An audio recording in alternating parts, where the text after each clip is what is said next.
ይሄ አቶ መለስ ዜናዊ ጠባቂ እገላሃለሁ ብሎ ነበር እና ለፖሊሱ ነገርኩት። የትኛው ነው አቶ መለስ ዜናዊ ጠባቂ? ገብረትንሳኤ ተስፋይ በርሄ የሚባል ነው። እዛው አካባቢ ነበረ።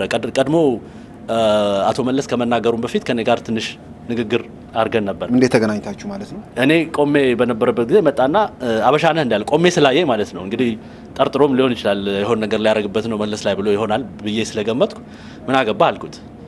አይ ኢትዮጵያዊ ስለመሰልከኝ ነው አለ። አይ ኢትዮጵያ አይደለሁም አልኩት። ከዛ በኋላ በዚህ ንግግር መለስን። እኔ ኢትዮጵያ አገር የምትሆነው እዛ በአገሬ በነጻነት ስኖር ነው አልኩት። አይ ሄደህ አይተ ስለማታውቅ ይሆናል እንጂ ኢትዮጵያ በጣም ጥሩ ደረጃ ላይ ነው ያለችው፣ እንደነንተ አይነቶቹ ናቸው ዝም ብላችሁ ከሩቅ የምትጮሁት አለ።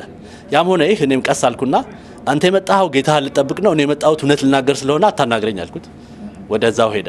በኋላ እኔ ከተናገርኩ በኋላና መለስ ዜናዊ ላይ እንትን ካልኩ በኋላ ነው መጥቶ እንገላሃለን የሚል ነገር የተናገረው።